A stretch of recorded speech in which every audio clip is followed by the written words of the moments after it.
маань BSR Management Consulting компани гүйцэтгэх захирал Монгол Idea Group-ийн тузын гишүүн одоогоор уул уурхай сайтын зөвлөхөөр тус ажиллаж байгаа. Өмнө нь бол MCS Coca-Cola, Energy Resource, Goyo компани, MCS компани, MCS Group-ийн охин компаниуд гүйцэтгэх удирдлагын албан тушаалыг ашиглаж байсан. Мөн Хонконг Торонтогийн мөргийн биржид бүртгэлтэй South Gobi Sense компани гүйцэтгэх захирлаа ажиллаж. За бид өнөөдөр бүгдээрээ дэлхийн жишгт бизнесийн байгууллага яаж хөрөх вэ гэж яриад эхэлсэн. Энд нэлээд ажил хийгээд эхэлсэн. Өнөөдөр Монголд бол дэлхийн жишгт хүрсэн арга ажиллагаатай бизнесийн байгууллагууд нэлээд олширч байна. Зарим нь одоо түншээрээ дамжуулаад энэ боломжийг олж авч байна. Зарим нь өөрсдөө бас энэ цараа ажиллаад энэ боломжийг олж авч байна. Тэгэхээр дэлхийн жишгт хүрсэн байгууллагын тухай яагаад ярьж байгаа юм бэ? Энэ юу гэсэн үг юм? Яаж болохын, энтэй харьцуулахын гэдэг дээр л товчхон хэдэн слайд бичсэн байна. За яагаад бид нар дэлхийн жишгт хүрсэн байгууллагын тухай яриад байгаа юм бэ гэхээр юуны өмнө бизнесийн болон байгууллагын чадварын асуудал өнөөдөр бид нар зайлшгүй дэлхийн жишгт аваачихгүй бол бүс нутгийнхаа хэмжээнд ч юм уу те бусад томоохон дэлхийн компаниудад өрсөлдөд хүнд болж эхэлж байна л да.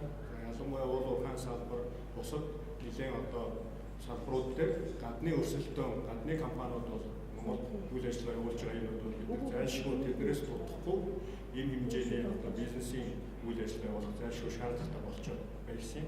За энэний дагуу бол энийг тайлбарлахад бол жишээлбэл одоо 10 жил гэж үзвэл өнөөдрөөс эхлээд 2026 он хүртэл одоо 10 жилийн хугацаанд бизнес өсөхөд нэг зүйл дагаж өсөх боломжгүй байдаг. Бизнес ямагт ашиг тэмүүлж байгаа. Ашиг тэмүүлж байгаа тохиолдолд бид нар зардлаа ижил түвшинд байлгах боломжгүй те. Зардал, орлого хоёрын зөрүү аль болохоор эрүүл байх хэрэгтэй байдаг. Энэ үднээсээдсэн бизнесүүд бол хүний бүтээмжийн асуудал. Тэр тухайн байгууллагын одоо мэргэжилтнүүдийн ажилтнуудын чадварын асуудлыг онцгой авч үзэх шаардлагатай болсон гэдэг. Угаасаа одоо Монголд хэдийгээр одоо байгууллагын зардал дотор хүн одоо оверхед гэж хэлдэг хүн ногж байгаа зардал бага боловч барууны олон компани та нар одоо санхүүгийн тайлбар үзэх юм бол хүнд ногж байгаа зардал өндөр байдаг. Ийм тохиолдолд бол зайлшгүй хүнээр хөгжүүлэх нэг хүнээс илүү их бүтээмж гаргаж авах чиглэлээр дэлхийд аяар явж байна. Технологич энэ зүгтээ хөгжиж байгаа. Тийм учраас бид нар зайлшгүй энэ асуудлыг яриад эхэлсэн. За уул уурхайн салбар бол энэгээр илт бусдаасаа давмгай явж байгаа л да. Тэгэхээр нэг бид нар ингээд бизнесийн үн цэнийг бүтээгт одоо хүний оролцоо тэр дундаа хүнтэй холбоотой шууд чиг үүрэг бол хүний нөөцийнхний одоо хийж бүтээж чадах зүйл бол тэгвэл бизнесийн өндөр үн цэнийг авчирч чадах тэр өндөр үн цэнтэй хүмүүсийг яаж бий болгох юм бэ гэдэг асуулт. Тэгэхээр тэр нь өөрөө энэ одоо өндөр чадвартай хүн нь бол бизнесийг илүү өндөрөөр өсгөх тийм болцоог бүрдүүлж өгч байгаа. Тэгэхээр бизнес ба байгууллагын чадвар гэдэг юм дээр энийг харуулахыг хүссэн. За хоёрдугаар болохоор та бүхэн сигмоидын мөрөө гэж мэднэ те. Үндсэндээ хэвтэй эс үсгийн одоо хэлбэртэй бизнест бол бидний нэг ихэвчлэн бүтээгдэхүүн зах зээл дээр шинээр гарахтай холбоотой эсвэл бүтээгдэхүүний амьдралын мөчлөгтэй холбож сигмоидын мөрөөг ашигладаг. Go to market гэж цэгээс эхлээд тодорхой хэмжээнд танигтын үедээ бол жоохон унж байгаа. Эргээд өсөлтийн үе grow гэж бид ярьдаг. Тэгээд decline гэдэг ундаг шүү дээ. Тэгэхээр энэ сигмоидын мөрөө бол угаасаа байгалийн хууль юм аа. Энэ бол зөвхөн бүтээгдэхүүний амьдралын мөчлөгч биш. Хүний амьдрал, улс орны одоо гэрэн үе за одоо юу гэдэг бүхий л одоо зүйл дээр энэ сигмоидын мөрөө өөрөө илэрчээд. Тэгэхээр хэрв бид нар одоо гүйцэтгэлийн үр дүн маань одоо та бүхэн одоо хувьцаат компаниудыг харах болно доо. Хувьцаат компаниудыг харах бол хувьцаа нунаал дээшлэлтэй тэр тухайн байгууллагын одоо өөрсдийн чадвартай холбоотой мөн одоо гадны орчны нөлөөлөөс хамаарч байдаг. Тэгэхээр энэ хэрвээ амьдралын хууль юм бол энийг яаж өөрчлөх ёстой юм бэ гэдэг дээр бизнесүүд явж байгаа. Маш олон бизнес энэ мөчлөгийн дагуу байхгүй болдог. Арай цөөхөн бизнесүүд үлдчихэдэг. За тэдний гол хийж чадж байгаа зүйл бол энэ мөрөө бүтрэгдэж байгаа маа. Яг бүх та бүхэн маркетинг хичээл дээр юм талаар заадаг гэсэн баг тийм. Бүтээгдэхүүнийг зах зээлд гаргахад одоо тэр decline гэдэг уналтын хэсэг дээр ирдэг. Тэр үед бид нар юу хийх ёстой юм бэ? Тэгэхээр нөгөө бүтээгдэхүүнээ дахин шинээр гаргаж ирэх ёстой болдог тийм. Мөн чанарыг хадгалаад магадгүй зарим нэг зүйлийг өөрчилж.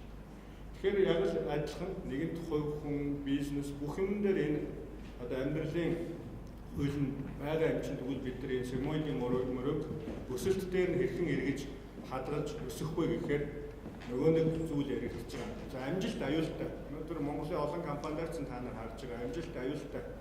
Тодорхой амжилтанд хүрээд хүмүүс тайвширдаг. Тэ хэд ихтэй болдог. Янз бүрийн одоо өөрийгөө юу гэдэг төвөөлгөн үнэлэх тийм юмд хүрдэг. Тэр тохиолдолд нөгөө нэг уналт нь эхэлж байгаа байна. Эсвэл тогтвортой болж байгаа юм. Мөрөж шууд юм унахгүй нэг хэсэг бас тогтворч байгаа шүү. Тэгэхээр эрүүл үнэлгээ гэдэг асуудал том чухал юм аа. Тэгэхээр байгууллагыг эрүүл үнэлдэг энэ юм дээр бол хүний нөөцийн тогтолцоо өөрөө их тодорхой сайн буюу одоо ингэж хэлдэг л дээ компани засаглал гэж хэлдэг. Компани засаглал нөгөө маш чухал зүйл. Тэр бол компаниг эрүүлээр удирдах авахд үндсэн зарчмын одоо зарчмыг тодорхойлж өгч байдаг бол энийг хэрэгжүүлэх үүрэг нь бол эргээл одоо менежментийн баг нотолж байдаг. Тэгвэл энэ эрүүл үнэлгээ гэдэг юм яаж хийх вэ гэдэг асуулт. Өөрийгөө яаж эрүүл үнэлж сурах вэ? Тэгэхээр энэний зэрэгцээ дараагийн асуудал бол энэ сегментийн мөрөй одоо тогтворжоод одоо унах аюултай болсон үед ихэнх байгууллага бол бизнесийн болон стратегийн шинжилэл гэдэг зүйлийг хийдэг. Энийг бол renewal гэж хэлждэг шүү дээ. Тэгэхээр энэ бизнесийн болон стратегийн шинжилэл өөрийгөө дахин төрүүлэх, шинээр төрүүлэх, өөрийгөө шинжлэх тэр чадварын асуудал. За энэ нь бол одоо их сонирхолтой болоод эхэлчлээ тийм. Та дээр гар утсыг харах юм бол за iPhone үндсэндээ 18 сарын дотор бүрэн шинжлэгдэж байгаа. Бүрэн биш тийм. Бүрэн шинжлэгдэж байгаа биш. Тэд нар байнга энэ мөрөөгөө удирдахыг хичээж байгаа. Ягаад гэвэл 18 сарын дотор энэ салбарт бол үндсэндээ бүх зүйл ижлэхэн болчиход өрсөлдөгчөөсөө ялгах үндсэндээ боломжгүй болж эхэлж байгаа учраас зарим нэгэн сайжруулалт өөрчлөлтийг юмныг хийж байна. Гэтэл автомашинууд байна. Автомашины модулууд бол 7-оос 12 жилийн дотор байнга өөрчлөгдөж байна. Одоо энэ мөчлөг өшөө богиносч байна. Тэгэл дахиад өөрчлөхөөс арга олохгүй. Энэ одоо өөрийн тэр loyal үнэн хэрэглэгчийн хадгалахын тулд зайлшгүй өрсөлдөөнд өөрсдөө шинжлэх энэ асуудал гэж. Тэрнтэй адилхан яг бизнесийн байгууллагууд өөрийгөө шинжлэх, өөрийгөө шинжлэхийн тулд стратеги шинжлэх, зорилтоо шинээр тогтоох, шинэ бодит байдалтай уялдсан шинэ зорилтуудыг тодорхойлох, шинэ тренд тенденцийг харж зорилтоо тодорхойлох асуудал гэж байна. Тэгэхээр энэ дотор хувь хүний шинжилгээ асуудал маш хүчтэй яригдана. Байгууллага зорилтоо тодорхойлчт юм байж. Гэтэл тэнд ажиллаж байгаа хүмүүс өөрсдөө яах юм бэ? Яаж өөрчлөх вэ? Тэр шинэ байгууллагын зорилтод хүрэхийн тулд яаж сайжрах ёстой юм бэ гэдэг. Тэгэхээр энд эргээд бас одоо менежерүүд болон одоо хүний нөөцийн одоо тогтолцоо, системийн оролцоо, өөрийгөө шинжлэх чадвар зайлшгүй чухал болж эхэлж байна. За тэгээд тэгвэл энэ юу юм бэ? Энэ одоо яг юу гэсэн юм? Дэлхийн жишг төрсэн байгууллага гэж юу хэлээд байгаа гэдэгт хэдүүл бас зүгээр саналаа солилцъя тийм. За энэ бол гадны байгууллагын одоо схем л дээ. Одоо зураг. За энэ дээр харах юм бол ерөөсөө яг ингэж хийж болж байгаа. Байгууллагын үнэт зүйлс баримтлах зарчмууд гэдэг одоо энэ фундамент. Тэрэн дээр бол одоо хүний өндөр ур чадвар ерөөсөө мэргэжлийн өндөр ур чадвар гэсэн энэ хоёр үндсэн суурин дээр энэ дөрвөн багныг босгох хэрэгтэй байна. Хамгийн эхнийх нь бол одоо манлайлалын асуудал. Хоёрдугаарт бол product стратегийн асуудал. Гуравдугаарт бол оновчтой тогтолцоо. Бизнес модель ч өөрчлөгдөж, тогтолцоо ч өөрчлөгдөж явж байгаа шүү дээ. Тэгээд энэний асуудал байж байна. За хамгийн сүүлд нь өндөр гүйцэтгэлийн соёл гэдэг. Тэгэхээр энэ зүйлийг бүрдүүлэх юм бол энэ өндөр гүйцэтгэлийн байгууллага гэж нэрлэдэг байгаа high performing organization гэж бий болох юм аа.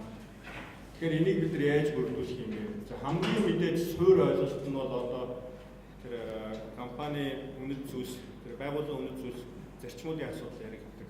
Энийг манай бизнесүүд бол нэлээд ойлгоод одоо авч хэрэгжүүлдэг. Гэхдээ энийг бол нэг удаа тодорхойлоод За эсвэл хуулж тодорхойлоод тэгээ мартчихдаг. Энийг ярьдаггүй, энийг хүмүүстэй ойлгуулдаггүй, юу хүсэж байгааг тайлбарладаггүй. Одоо удирдлагын нь одоо гэрийн дотор энэ зүйлс нь тусгагддаггүй.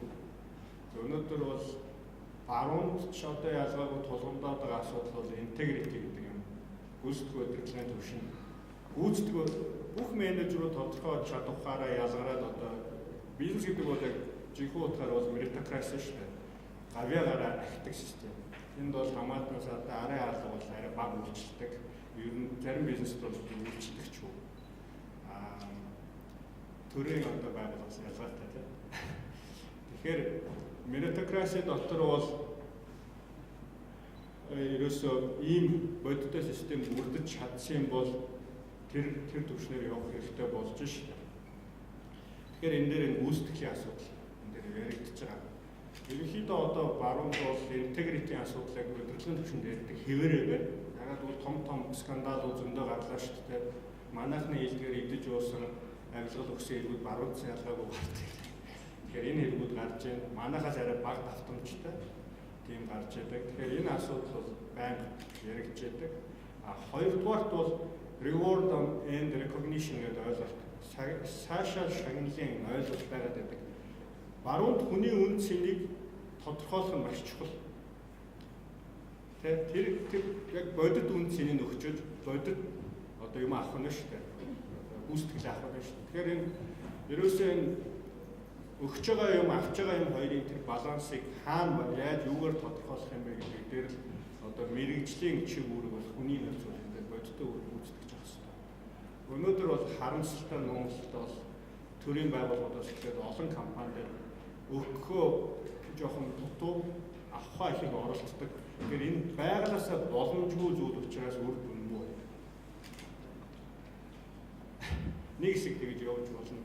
Тэр манайхны хэлгээр өөр зүйл амлаад, албан тушаал амлаад явж болно. Гэхдээ Масловынхаа юуны дагуу хэрэгцээгээ хангахгүйгээр хэр удаа явах юм бэ? Тэгэхээр энийг бол зайлшгүй балансын зөв болох асуудал гэж байна. Гэхдээ яг нөгөө нэг юуны байгууллагууд шиг бас трейд юнион гэж яриад бас битрээ те. Тэд шиг бүр хитрээд явчих болохгүй те. Өх нь хитрээд авах нь багс болохгүй гэсэн санаа шүү дээ. Тэр нэг одоо нарийн балансыг бол оновчтой болох нь зөв. Ийм ч үүднээсээ бол баруунд бол хамгийн энгийн ойлголт бол салбараараа л өрсөлддөг. Цалин бол салбараараа л тодорхойлогддог. Манайхны нэг бас нэг буруу ойлголт нь бол групп компани гэж байгуулчаад групп компани хэмжээнд цалингийн систем гаргачаад тэгээ өрсөлдөд байдаг. Тэр групп компанид байж байгаа телекомтой өрсөлдөг. Уурхаатай өрсөлдөг байхгүй сайн хүн ажиллах боломж бүрдэхгүй. Тэрийг эздэд сайн ойлгохгүй бол бас ийм асуудал нэлээд тулгамдж харагддаг. Зүгээр тодорхой удирдлагын түвшинд хүрээд ч юм уу тэр салбарын ялгаа бол арилна шүү дээ. Тэр салбарын ялгаа бол тодорхой түвшнээс дэшүүр нь арилж байгаа.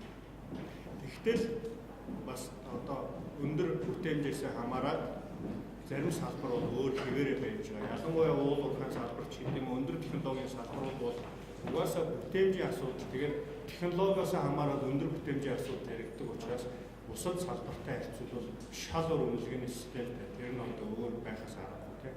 Бүтээмжээс шууд хамаарч байгаа. Уул уурхайд нэг оператор бол одоо жишээ техникээс хамаарат 14-5 тонноос 60 тонн хүртэл техникийг удирдах шүү дээ. Тээвэрлэх, хөдөлгөх хүчин чадлыг. Тэр нь тэгээд доллар value-гийн долларт үржүүлээд үзэх юм бол нэг цамц ойж байгаа хүнээс 300 дахин их байх болцоотой байхгүй юу? Тэгэхээр энийг бас манайхаар ялгаж авах хэрэгтэй. Зайлшгүй байдаг. За тэгвэл ийм байгууллагад өндөр гүйцэтгэлийн байгууллагад ямар хүмүүс ажиллах ёстой вэ гэхээр өндөр амжилтын төлөө тэмүүлж байгаа хүмүүс ажиллах ёстой болчиход байна. Тэр өндөр гүйцэтгэлийн байгууллагыг энгийнээр тодорхойлох юм бол саяны зургаас зүгээр энгийнээр тодорхойлох юм бол өндөр зорилт тавьж чадаад тэрэндээ хүрч чаддаг байгууллага тухай ярьж байгаа гэсэн үг шүү дээ. Тэгэхээр бусдаас илүү зорилт тавиад бусдаас илүүтэй зорилттой хүрч байгаа. Тийм учраас бусдаас илүү одоо юу гэдэг амжилттай яваа.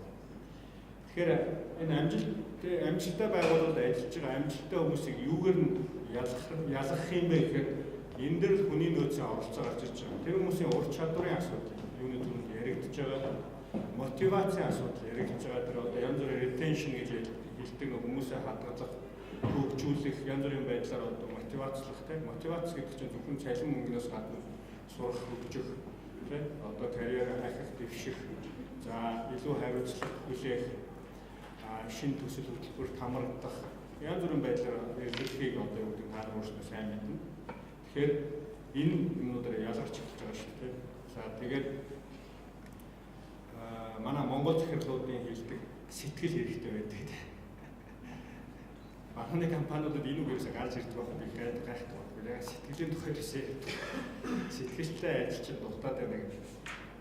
Тэгэхээр энэ тэрийг бас та нар судлуулсан юм баг таа. Монголын компаниудаар сэтгэлтэй ажилчны тухай ярьдаг. Сэтгэлтэй ажилчин дутаад. Баруун талаар сэтгэлтэй ажилчин биш. Ажлын цагаар ажиллаа яг хийгээд ажил амьдралаа хослуулж чаддаг тэр тухай баланстай хүрчээд байна шүү дээ. Тэгэхээр хүн тэр одоо балансыг мэдээж та нар одоо яг тэр ухтгуудыг Монгол одоо эздэд бас зөв ойлгох асуудал энэ зайр шүү тавигдах байна тийм. Тэр их сонирхолтой санагдав. За тэгвэл дэлхийн жишгт хүрсэн байгууллага яаж хүрэх юм бэ? Саяны нэг яригдсан зүйлийн дагуу яриа л дайдуулаа. За баримтлах зарчим байгууллагын үнэт зүйлсийн талаар бол ойлгомжтой тийм. Тэр алсын хараа, тэр эрхэм зорилго, тэр зүйлсээ зөв тодорхойлох, боддоор тодорхойлох тэр асуудал тэн дээр яригдаад үлдчихэв. Тэгээд одоо тэр байгууллагад ажиллаж байгаа хүмүүсийн нийтлэг одоо зан төлөвийг тодорхойлох хичээгээд тэр нэгээд үлдчихэж байгаа. Тэгээд юуны төлөнд одоо шудраг, үнэт шудраг ажиллах тийм. Энэ асуудал нь яригдж байна. Тэрний дараа нөгөө нэг суурь дээр байсан зүйл бол мэрэгжлийн өндөр ур чадвар чадахын асуудал яригдаад байна. Тэгэхээр хүний нөөцийн бүрдүүлэлтийн асуудал хамгийн түрүүнд яригддаг. Манай байгууллага тохирсон хүн гэж хаана байна? Манай байгууллага тохирсноо бид нар яаж олж мэдэх юм бэ? Тэгэхээр нэг line manager-ууд гэж ярьдаг. Шууд удирдлагууд яг өөрсөнд нь ямар чадхтай хэрэгтэй байгаа гэдгийг тодорхойлж чадж байгаа юм байна. Тэгэхээр энийг мэдээж бүр ихнээс нь бүр гүнзгийгээс нь явах ёстой байна. Гэхдээ ямар ч байсан мэрэгжлийн өндөр ур чадвар чадахын тухай ярихлаар бид нар зөв хүмүүс авах тухай хамгийн түрүүнд яригдж байгаа. Тэр зөв хүмүүсээ хөгжүүлэх тухай яригдж байгаа. Мэдээж зөв хүмүүс чинь бүх юмыг чинь мэддэг чаддаг байвал сайн. Гэхдээ бүгдээрээ тийм байх боломжгүй болохоор тэр ур чадварыг үнэлэх, за тэгээд дутуугийн гүйцээж сургах, хөгжүүлэх тэр асуудал яригдж байгаа. За тэгээд менежерүүдэд хамгийн том чухал тавигдж байгаа асуудал бол аль ч төвшний менежерүүдэд тавигдж байгаа асуудал бол хүнийг сургах чадвар, коуч хийх, ментор хийх гэдэг юм уу тэр чадвар маш чухал.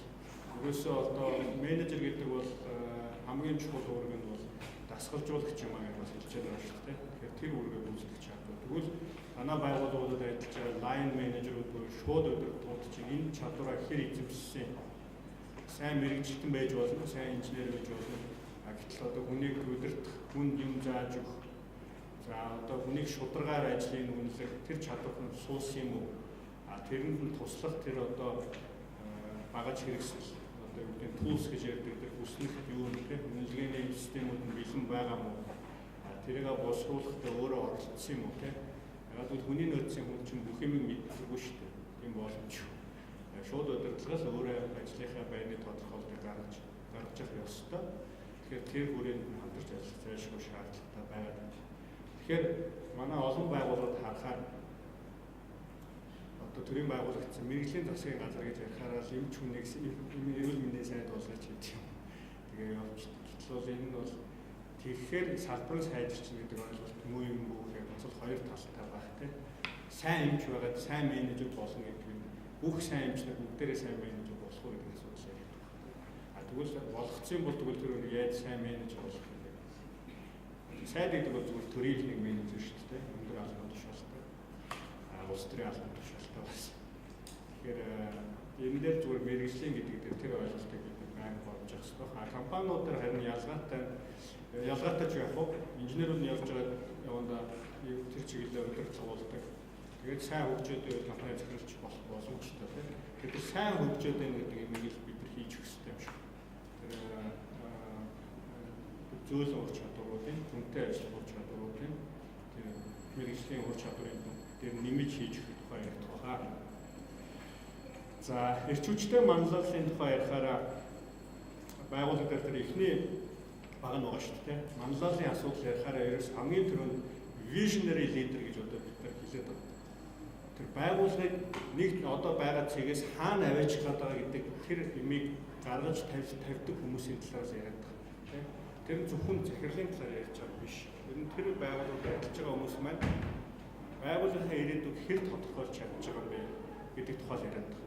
Тэрэнд хэр оролцож чадж байгаа юм бэ? Тэр оролцоог бий болгосон юм уу? Тогтолцоогоор энэ дотор одоо тийм болцоо байгаа мó хэр нээлттэй.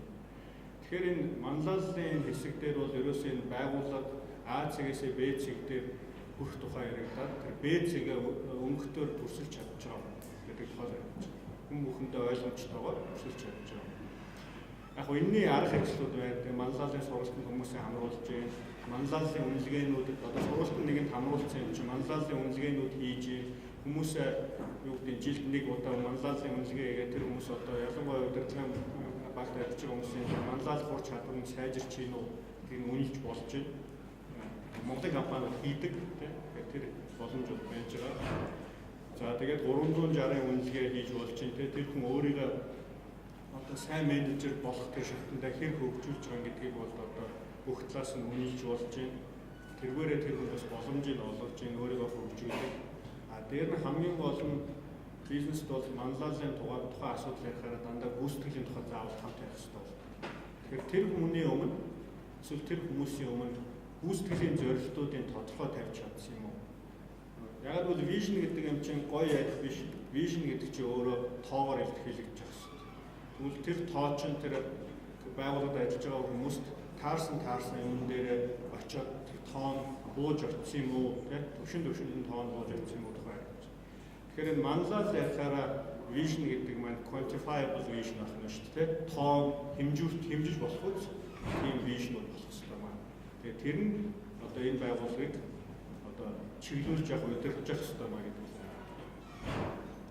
Энэ дээр яг манлайлагчийн 5 эрдэм гэдэг MCS ажиллаж хүмүүс бол бүгд мэддэг. Манлайлагчид байх 5 эрдэм байдаг. Энэ бол нэг vision их одоо тийм боломжийг олж харах. За бусдад нөлөөлөх, тэдний оролцоог бий болгох чадвар эрдэм, хоёр дахь эрдэм, гурав дахь нь болохоор нэгэн өндөр зорилт тавьсан бол тэр өндөр зорилтод хүрэхийн тулд тэр баг хамт олон тэр байгууллага чадахжуулах тэр эрдэм чадах гэдэг маань өөрөө зааж өгөх биш тэр чадахыг олж авах боломжийг олох тухай яригдж байгаа шүү дээ. За тэгээд идэвхжүүлэх буюу одоо мэдээж өндөр зорилт тавьсан хэцүү зорилт байж таарна. Тэгээд ухарч нэцэхгүй цаг хугацаанд өндөр зорилтонд хүрэхийн тулд одоо идэвхжүүлэх янз бүрийн арга хэлбэрийг одоо зайлшгүй хэрэглэх ёстой болж байгаа. Тэгээд эцэст нь мэдээж үр дүнтэй сайн гүйцэтгэх. Тэгээд өссөн үр дүндээ гүйцэтгэх юм л бидний хэлж байна. За дараагийн нэг баг нь байсан зөв стратеги. За зөв стратеги гэсэн баган дээр бол бид нар бол за яг ингээд зорилтоо тодорхойлчт юм байна. Хаана очих гээд тодорхойлчлаа тэгвэл яаж очих юм бэ? Тэр одоо цэгүүдээ зоочлоо тийм нэг том цэг тэгээд тэрнтэй хамааралтай нэг хэдэн цэг тавьчлаа. Тэгвэл тэр цэг дээр яаж очих тухайгаар мэдээж стратегийн шинж ярьж байгаа. Мэдээж арай товчхон их хохиролтойгоор очиж болно.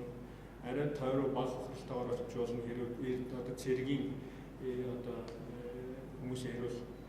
Гэхдээ бизнест бол бид нар хэрэг илэрхийлтэйгээр нөгөө талаар одоо альч юу ялгаагүй л дээ биднэрт олгож байгаа нөөцийн хүрээнд яаж хязгаарлагдмал нөөцийн хүрээнд яаж энэ хүрэх юм бэ?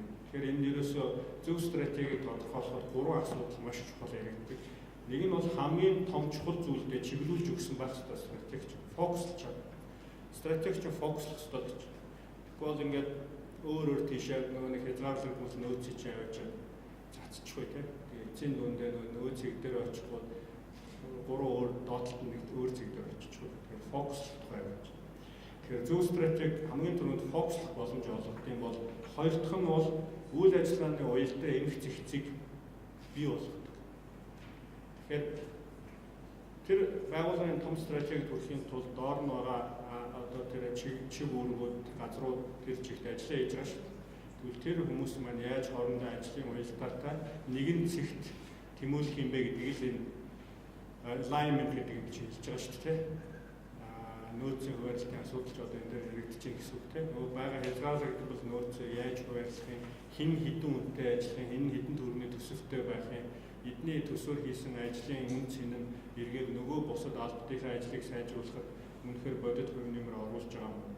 Яг өнөөдөр бол яг бизнесийн байгууллагууд ялангуяа сүүлийн хямралын жилүүдэд бол үндсэндээ өртөгт маш их анхаарч байгаа. Цаашдаа бол монголчуудад аюул том сургамж боллоо. Энийг бол одоо хязгаарч мартахааргүй сургамж бол ялангуяа их олон салбарт боллоо шүү дээ. Өнөөдөр чинь хямрал үргэлжилж байгаа. Энэ бол бүгд л тэр асуудлыг л тавьж байгаа. Хязгаарлалт нөөцтэй гэдгийг маш сайн ойлголоо. Нөөц нь жилийн явцад дутаж магадгүй гэдгийг ойлголоо. Төсөв бол төсөв, гүйцэтгэл бол гүйцэтгэл тийм. Нөгөө төсвөсийн хэмжээнд орлого нь орж ирэх байх магадaltaй гэдгийг ойлгож байна. Тэгэхээр хамгийн чухал юм хийя.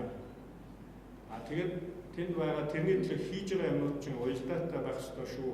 Дими хэрэггүй заримдаа бол nice to have гэж хэлдэг те байвал гоё юмнуудаа хийхээ болио л гэсэн. Ялангуяа энэ хүнд үед бол бид нар одоо аль болох лин үнээр бол илүүдэлжингүү одоо явах асуудал яригдсан шүү дээ. Хол явахыг бол те. Тэгээд тийм дараа нь бол execution-ыг одоо буюу одоо гүйцэтгэл тодорхой амжилттай байх нөхцөлийг бүрдүүлнэ гэдэг маань тэр нөгөө нэг та хэдийн өндөр зорилтын тухай бид нар сая ярьсны одоо дагуу хүн болгон зорилтоо ойлгох хэмжээнд очсон юм уу? Тэр хүмүүс зорилго нь тэр хүмүүстэй ойлгогдож байгаа юм уу гэдэг асуудал яригдж байна. Тэгжээж энэ ажлаа өмнөх ажлаа гүйцэтгэх нь манай Монголын маш олон байгууллага ажилчдын хурал гэж хийдэг жилдээ нэг ч юм уу. Тэр бахан шагнаждаг байна. Яг төвчхон байгууллагын талаар ярьж байдаг. Тэгэхээр маш олон байгууллагад ажилтнууд нь ер нь бизнес нь хаана яваарс ойлгох. Заримдаа сонноос уншиж мэддэг тийм. Гэтэл бол хэрвээ сайн execution юм уу одоо өндөр гүйцэтгэл хүсэж байгаа бол хүмүүстэй бизнесийнхаа тухай илэн даалгавар ярьж явах ёстой.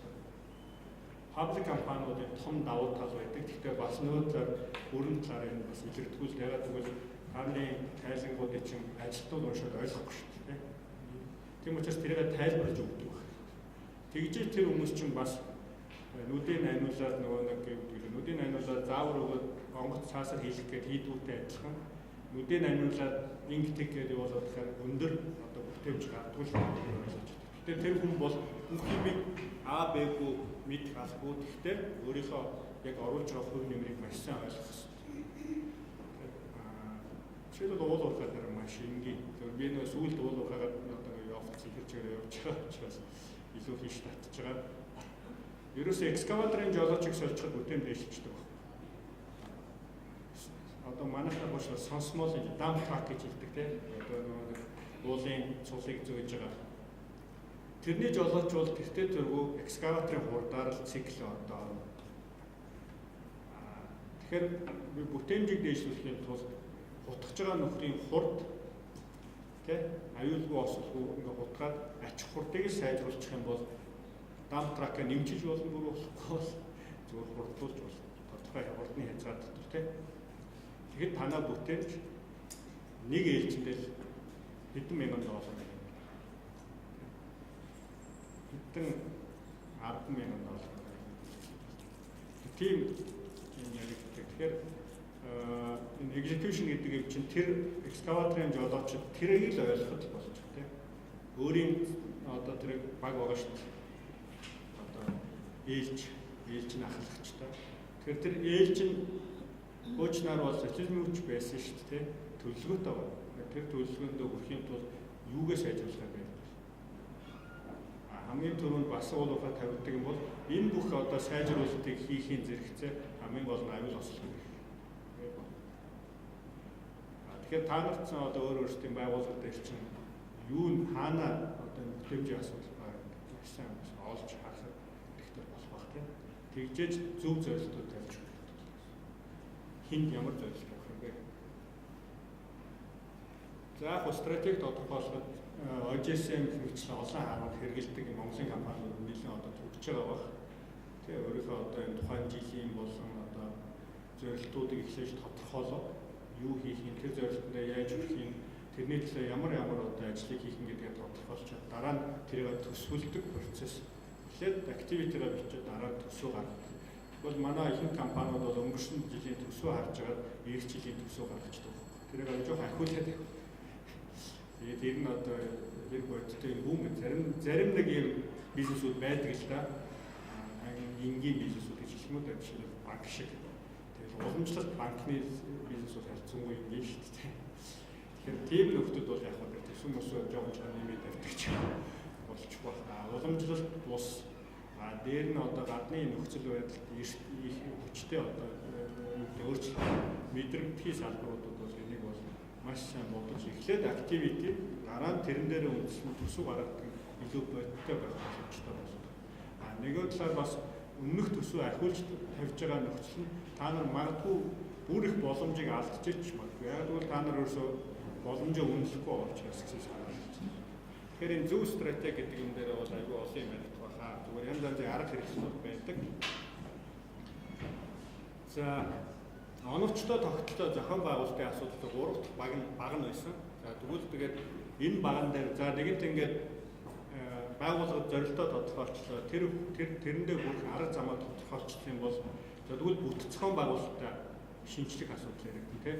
Тэр стратеги хэрэгжүүлэхэд одоо байгаа бүтцэн маань болохгүй байгаа бол бүтцээ өөрчлөх гэсэн санаа. Ер нь бол бүтц гэдэг бол ер нь их субъектив шүү дээ. Яг хөө мэдээд бизнесийн үндсэн чиг үүргүүд ингээд тус тусдаа гарчдаг. Гэхдээ энэ бол бүтцийн асуудал бол байнга л субъектив илэрхийлэгдэж байдаг тийм.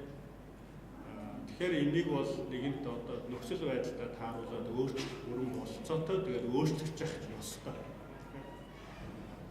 Тэгэхээр энэний асуудал юм. За яг хөө бизнес модельд ороод бизнес модель өөрчлөлт байлаа гэхэд процесс өөрчлөж болно шүү дээ. Сайжруулах хийгдэн нэгэнд өртөг зардлыг бууруулж байгаа өнөөгийн нөхцөлд бол зарим нэг юм бүр аваа ичлаа шүү дээ. Олон бизнесүүд хэрэггүй тийм эмгүүцсэн бизнес нь үндсэн юм явж байгаа учраас хэрэггүй яг өнөөгийн ийм хүндрэлтэй байна. Магадгүй эргээд цаг сайжрахаар бол жишээлбэл ийм боломж байна. Уулуурхаа дээр жишээлбэл маш их олон залуусыг авч сургадаг байсан. Шинээр оператор, шинээр одоо янз бүрийн төвшний оператор ч юм уу тийм. Одоо бол тийм боломж байхгүй уулуурхаа компаниуд шинэ хүн сургах гэдэг бол өөр асуудал. Шинэ хүн сургахаар бүтээн жич уунаа аюул ослыг чинь нэмэн техникийн чинь эрдэнэ тийм бүүн зардал. Тэгэхээр хуучин бол тэр их боломж их олон залуус сургадаг байсан бол одоо иймдээ илүү анхааралтай хандж байна тийм. За энээсээ илүү туршлагатай хүн олж авч ажилуулах нь шууд өөрийнх нь ботом лайн гэдэг доотлолт нь Европт байгаа төвөргөд нь нөлөөлж байгаа учраас одоо бол зөвхөн тийм шууд бэлэн зах зээл дээр нэгэнт ажилгүй хүмүүс олон болсон энэ салбарт бэлэн сайн байна. Тэгэхээр хүний нөөцийн өмнө нь тийм зорилт тавигдчихж байгаа бол тийм яаралтай бэлэн хүн авах зорилт тавигдчих шүү. Дараагийн юм нь бол мэдээж техник технологи хөгжиж байгаа. Тэрнтэй уялдаад та нарын тэр тогтолцоо янз бүрийн өөрчлөлт нь хүн хүчний чинь харьцаа өөрчлөлт нь хүний оролцоо багасж байгаа юм шиг байх тийм. Тэгэхээр одоо тийм юм болж байгаа. За нөгөө талаар зүгээр энэ дээр бас нэг байдаг оновчтой тогтолцоо ярихдаа зэрэг яригдах ёстой зүйл бол багаар ажиллах чадахын тухай зааш хүмүүс ярьж явах хэрэгтэй болов уу гэж боддог. Тогтолцоо гэдэг маань хүний харилцаа байна. Ер нь бол тийм. Та нар гой дүрм журм бичээд тавьсан ч гэсэн тэр дүрм журмын дагуу хоёр хүн хоорондоо л юм. Тэгэхээр багаар ажиллах чадвар эцсийн том зорилгоо мэдж тэр хүмүүс ажиллах чадварын тухай зорилж байна. Тэгэхээр нөгөө багаар ажиллах чадвар соёлтой боловсон биеийг хүндэтгэж ажиллах чадвар, албан харилцаа гэдэг юм чи энэ дээр гарах бах. Гэхдээ team effectiveness-ийн тухай ярихаараа бид нар хамгийн түрүүнд байнга нэг асуудлын тухай ярьдаг. Тэр нь энэ баг зорилгоо мэдж байгаа юм. Тэрнээс team байж баг амжилттай ажилладаг болохоос зорилгогүй баг гэж байдаг. Манайх зорилго нь хэлэхгүй та нар хоорондоо гоё ажиллаж гэдэг нь утгагүй л байна. Тэгэхээр баг нь бас өөрөөр ойлтой хин бас ахтлахын гэдэг нь тодорхой манлайлалын асуудлыг шийдэж өгөх хэрэгтэй. Та нар хоорондоо уулзраа олчихгүй бас ажил. Ахмадаараа дарга нь болох юм уу? Тэгээд өндрөөрөө дарга нь болох юм. Тэгэхээр тэр асуудлыг угаасаа шийдэж өгч явах хэрэгтэй. Тэрийг сонгуулаараа шийднэ үү? Тэ санал хурааж шийднэ үү? Шууд хамж шийднэ хамаагүй. Эхнээсээ ойлгомжтой, зорилго нь ойлгомжтой, тэр багийн ахлагч нь ойлгомжтой. тэгж ажил явуулдаг. Тийм учраас энэ багаар ажиллах тухай ярих болгондоо та нар энэ хоёр зүйлийг л байнга бодож явах хэрэгтэй. Энэ багийн зорилго нь юу? Энэ багийн ахлагч нь. За хамгийн сүүлийн баг нь байж байгаа өндөр гүйцэтгэлийн соёл гэдэг байна. Тэгэхээр энэ дээр мэдээж байгууллагын соёлын судалгаанууд хийгддэг. Байгууллагын соёлын судалгаагаар бол хүмүүсийн сэтгэл ханамжийг, ажилчдын сэтгэл ханамжийг үндсэндээ судалж шүү дээ. Маркетингч юм бол та нар хэрэглэгчийн сэтгэл ханамжийг байнга судалж байгаатай ижилхэн жилдээ та нар байгууллагынхаа ажилчдын сэтгэл ханамжийг үзэж байдаг. За энэ сэтгэл ханамжийг үзэх дараа сайжруулах ажил хийх төстэй. Тэгэхээр одоо энэ соёлыг сайжруулах гэж нэрлэнэ үү, сэтгэл ханамжийг сайжруулах гэж нэрлэнэ үү нэг тийм ажил ямар ч хийх төстэй. Тэгэхгүй бол байр авч байгаараа л байж хэвчтэй. Галаа модерацаа гэсэн үг шүү дээ. Үнцээр асуудлаа шийдэхгүй. Тэгэхээр энэ дээр л нөгөө түрүүний миний өмнө ихэнд ярьж ирсэн нэг зүйл байгаа даа. Тэр нөгөө нэг хүнд юу өгөөд юу авах юм бэ гэдэг нь маш чухал тийм. Хинтээ харьцуулах юм бэ? Аль салбартаа манайх энэ аль салбар байхгүй. Манай өрсөлдөгч хин тэр өрсөлдөгчөөсөө авахын тулд би юу болох вэ? Жишээлбэл одоо танаас салбарт 150 компани байдаг гэж байна. Тэрний эхний 10-нд мундаг танаас 40 байдаг гэж байна. Яг нэг та нар тийм судалгаа гаргаж чадвал шүү дээ. Тэгээд танах 39-т өрсөлдөд байвал 38-д л орно шүү дээ. Эхний 10-таа өрсөлдөл эхний 10-т байна. Тэгэхээр та нар эхний 10-ын хүмүүст юу өгөөд юу авч байгааг мэддэг байх хэрэгтэй. Гэхдээ танай хүмүүс чинь бас өөрсдөө эхний 10-д очих хэвээр хүмүүсийн төвшөнд очих хэвээр байна. Гэхдээ тэр хүмүүс бүгдээрээ очихгүй ч магадгүй тийм. Зарим нь угаасаа тэнцэхгүй байна. Тэнцхэн тэнцээд очих эсвэл шинэ хүмүүс авч. Энэ бол бизнесийн хатуу үнэ. Өдөр унсан мах авдаггүй гэдэг. Би сая залуучуудад хэлдэг. Тэг өдөр унсан мах авах боломжгүй. Тэгэхээр меритокраси гэж хэлээд байгаа бизнес бол цэвэр чадлаараа явдаг орчин. Чадлаар л явна. Тийм учраас тэнд орж байгаа залуучууд байнгын дотоод жижиг өрсөлдөөнд бол байж байгаа тийм. Зодлоод авахгүй багтаад гэдэг. Нэг ур чадвараа хөгжиж тусдаасаа илүү болчих юмсан тийм. Тэгэхээр тэр өрсөлдөөн чи өөрөө л яг ийм биднэрт бизнес том давуу талыг бий болгоод манай хүмүүс өөрөө хөгжих сонирхолтой мотивац бэлэн байгаа гэж байна. Тэгэхээр тэрийг л одоо яаж зөв чиглүүлж өгөх юм бэ? Тэр манай байгууллагууд хүний алдахаараа айгүй харамсдаг. Сайн хүн болоод ингээд дэвшээд өөр байгууллагч юм ороод болно шүү. Мэдээж харамсалтай. Гэхдээ ганцхан хүнээс хамаардаг гэж болохгүй байна. Тэрийг л хүний нөөцийн юм болж байгаа тийм. Ганцхан хүнээс хамаардаг байгууллагад бол хастаа харамсалтай шүү. Тэгэхээр яг тэр олон манлайлагч байх хэрэгтэй, олон чадвартай хүн байх хэрэгтэй гэж тэр байхгүй. Тэгэхгүй бол тэгээд нэг хүнээс хамаардаг тэрийг бүх юмар нь гоёо л тэгээд нэг хой солонгосын генералуудыг тэмдэг нааж өгөөч тогтохгүй шүү дээ. Оддын өвчин байдаг гэдэг та нар бас мэддэг тийм. Стар гэдэг хүмүүс чинь альч тохиолдолд өвчтөй болно. Тэгээд тэрийг бол идэхэд хүнд гэсэн санаа байна. За тэгвэл одоо тэгээд энэ схемийг одоо энэ зураг дээр бол бид нар хүний нөөцийн юу хийх ёстой юм те. Тэгвэл одоо хүний нөөцийн ур чадварын асуудал, хүмүүсээ идэвхжүүлэх асуудал, хүмүүсээ хөгжүүлэх асуудал. Тэгээ хамгийн сүүлд тэр нөө сэтгэл гэдэг юм ярьчаад байгаа шүү дээ. Тэр сэтгэлийн асуудал, сэтгэлийн утсыг хөндөг асуудал. Тэгээд ийм асуудлууд үлдэж байгаа шүү. Тэгэхээр энэ юмнуудаа бол хөгжүүлэх хэрэгтэй. Дэлхийн жишг өрсөн байгууллагууд бол хүний нөөцийн чиг үүрэг дотроо олон хэсгээс бүрдэж байгаа шүү дээ. Хүний ажилд авахаас ахуулаад соёлтойгоор одоо ажлаас гарах хүртлээ. Тэгэхээр тэр бүх одоо эсвүүдийг яаж энэ тэнцүү хөгжүүлэх гэдэг чинь таны дэлхийн жишгт хүргэж байгаа одоо байгууллага хүрэхэд оруулж байгаа хувь нэмэр. Магадгүй энэ утгаараа зарим тохиолдолд хүний нөөц бусдаасаа арай урд алах хэрэгтэй болдог. Тэгэхээр энэ чинь өөрөө одоо их том чухал зүйл юм аа. Энэ дээр бол маш олон арга хэлбэрүүд нэвтэрсэн. Одоо тэгээд интернет янз янзын чөлөөтэй баахан байдаг болсон үед бол та нар энэ зүйлийг бол янз янзаар эндээс аваад хэрэгжүүлж болно тийм. Гэхдээ юм бол хялбархан байхтаа замархан одоо хэрэгждэг тийм. Тэгэхээр аль болох ойлгомжтой хялбар тийм тогтолцоонуудыг нэвтрүүлэх хэрэгтэй. Хин хинээ амар тийм. Хэрэгжүүлж байгаа хүмүүстэй ч амар нэг цаана сонсож байгаа ажилчтай ч амар тийм систем байх хэрэгтэй юм шүү. Тэгэхээр ингэж чадах юм бол хүний нөөц бол энэ дэлхийн жишгт одоо байгууллагад хүрэхэд өөрийнхөө тэр хувь нэмрийг бодтойгоор тодорхойлж чадчихна гэсэн үг л дээ. За тэгээд хинтээ харьцуулах юм бэ? Дэлхийн жишгт хүрсэн байгууллага хинтээ харьцуулах уу? Дэлхийн жишгт хүрсэн байгууллагуудтай харьцуулж таарах бах те. Тэгэхээр дотоодод эхлээд мэдээж дотооддоо өрсөлдөж байгаа бол дотоодынхаа топ компаниудтай харьцуулах зүг баг. Улмаар бол мэдээж гадаад байгаа компаниудтай. Гэхдээ давуу тал байгаа шүү дээ. Монголын компаниудад гадаад түнштэй. Гадаад түнш нь бол томоохон түнш байдаг компаниуд байдаг. Тэр компаниудын бид нар ур чадвар эмийг авахдаа зөвхөн sales marketing гэж аваад идэх тийм.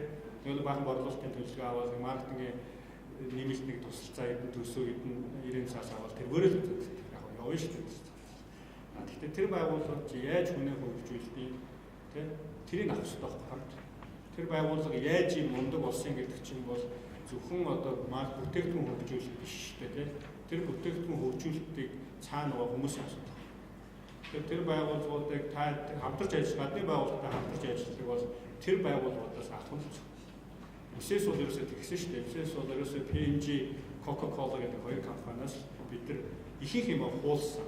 Хуулахдаа Монгол орчинд нь оруулж хуулахыг бол хуусан гэхдээ тэр Монгол орчин гэдэг юм бол айлхаа баг тусгасан. Ер нь бол монголчууд Монголынхаа өрсөндөр буулгах шаардлага хуулийн завхарч яддаг шүү. Тэгэхээр тэрийг байна бодож байгаа. Монгол орчин гэдэг юм чи юу хэлээд байгаа вэ? Энэ журамд хамаатай, энэ тогтолцоонд хамаатай хамаагүй мөгөлгөө бодож явах бол Монголын өрсөндөр буулгах гэхээр юу ч болоо яаждаг. Тэгэхээр зүгээр харин энэ юмыг яаж Монгол хүндээ зөв ойлгох юм бэ? Монгол хүн чинь бол тэнэг хүн биш үү? Зүгээр л ойлгоо шүү дээ. Зүгээр яаж зөв ойлгох вэ? Юу гэж яах вэ гэдэг асуудал байна.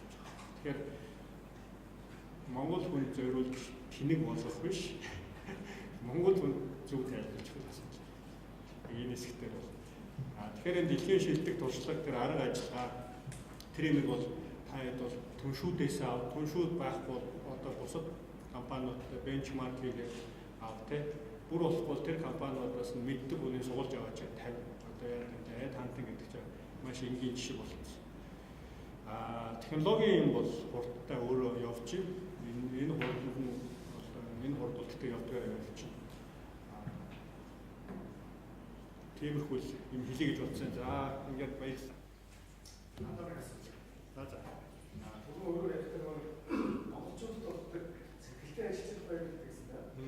Тэгэхээр болдог сэтгэлтэй ажиллаж байгаа их юм аяс. Цасан хайдаг. Тэр зэрэг анх болоод сэтгэлтэй ажиллаж байгаа engagement гэдэг зүйлийг яриад байгаа. Сэтгэлтэй ажиллаж байгаа. Тэгэхээр өөрөө ч харж байгаа engagement гэдэг зүйлийг яаж бодсон? Тэгэхээр сэтгэлтэй ажилчид гэдэг юм дээр зүгээр бид нар нэг бас үтсэн л дээ.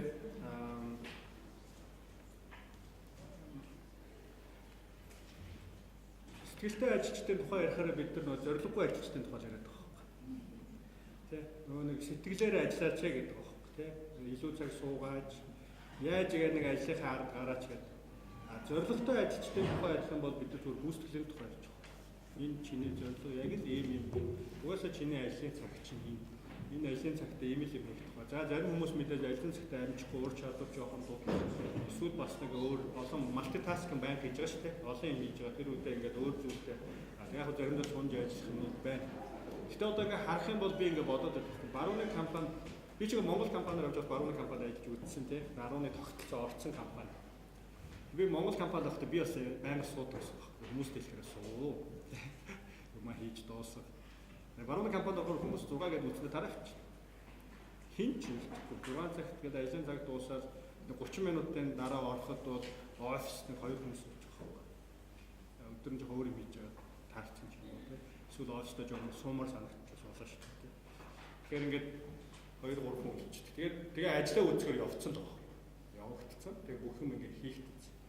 Тэгэхээр тэр дээр юуны тухай ярьж байгаа ажлын цагаар ажиллаа хийх тухай нэгт ярьж байгаа. Ажлын цагаар ажиллаа хийх тухай ярьж байгаа гэдэг чинь тэр хүмүүс зорилго маш тодорхой байгаа тухай ярьж байгаа. Тийм л юм байгаа болов.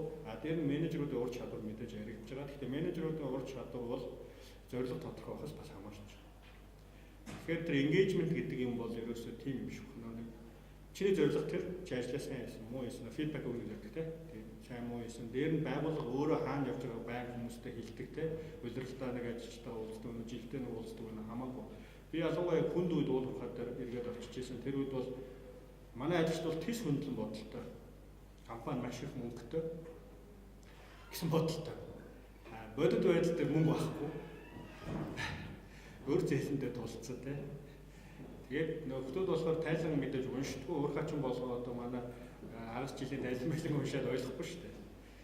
Тэгэхээр тэр тайлангуудыг бол ойлгомжтой хүмүүстэй тайлбарлах хэрэг гарч ирсэн. Тухайн намайг очиод тоон үүсний өртөг өөрөө манай компани дээр $23 орчим тий. Тоон үүсний үнэ нь өөрөө $20 гэсэн. Тэгэхээр удаан хүрсэн боломж байна тий. Тэгээд яг даасан нэг хэдэн төгрөг байсан бол нэг хэсэг алдагдлаа ажиллах байсан баг. Дааж мөнгө байхгүй. Мөнгөний үрээд дууссан. Тэгэхээр одоо хамгийн түрүүнд хүмүүстэй үннийг хэлж байгаа. Тэ. Өнөөдөр бол тийм ээ та нар өөрсдөө мэдж байгаа 45 км-ийн цаана хятадууд байж байгаа. Та нар өдөр болгон өнөөсөө ямар үнээр зарж байгааг мэдж байгаа. Тэгэхээр ингээд үнэн дээр бол хэдүүлээ ингээд нэг ойлгомжтой болсон. За ингээд тайлан гарсан. Энэ тайлан гэж ихэд унших юм бол энэ чинь ийм утгатай. Тэгэхээр та нар одоо $25, $23 тоон өрсгөж гаргаж байгаа. Тэгэхээр ингээд удаа үргэлжлэх юм бол бүгдээрээ ажиллах бол ямар сонголт вэ? Тэгэхээр бүгдээ худалдаж байгаа өмнөөсөө доогуур өртөгдүүлэх. Аль болохоор богино хугацаанд өртгөө болгоё. Энэ engagement-ийн нэг ойлгомжтой хэлбэр тийм. Өөр мотивац бас. Хэцүү байна гэдэг чинь бас мотивац шүү дээ. Бас сайн бодож ойлгох. Ягаад гэвэл зорилтыг чинь шинээр тодорхойлж өгч байгаа. Өшөө өндөр зорилт тавьж чинь илүү сайн ажил гэж хэлж байгаа гэсэн үг тийм. Тэгээд хүн цөөхөн халмаар байна. Гэхдээ бид нэр илүү өндөр зорилтыг хүрмээр байна. Тэгээд бид нэх олон хаалаа санагцсан 40-50 хүн сэтгэв шүү дээ. Гэхдээ өөр арга байгаагүй. Тийм. Хэрэггүй орон тоон бас байсан. Яг одоо хүнд үе болгоод бид чинь үндсэн бэсик юмнуудаараа төвлөрөө төлөнгүүд тэгээд тэн дотор чинь гээд олон хүмүүс хэрэггүй харагддаг байна. Өөр арга баг. Удирдлагын хувьд хатуу шийдвэр гаргахаас өөр арга байхгүй. Яг л чи эргээд компани 400 500 зарим тохиолдолд 1000 гаруй хүний асуудал болж байгаа учраас 10%-ийн төлөө золиослуулах гэсэн.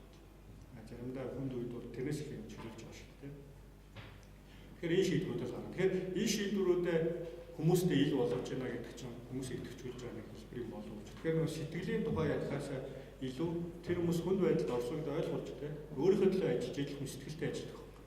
Тэгэхээр тэр өөрийнхөө төлөө ажиллаж байгаа. Өөрийнхөө төлөө ажиллаж байгаа учраас компани амжилттай байна. Өөрийнхөө төлөө ажиллах гэдэг нь зорилго нь тодорхой. Тэр зорилготой хүрээд явж байгаа. Тэр зорилготой хүрснээр ажлын байранд байж байгаа өөрөө өндөр цалин урамшуул авч чадж байгаа ч юм уу одоо өсч дэвшиж байгаа ч юм уу тийм. Тэгэхээр олон нэг тэрийг хэлээд өгч сэтгэлийн асуудал шийдэх юм болов.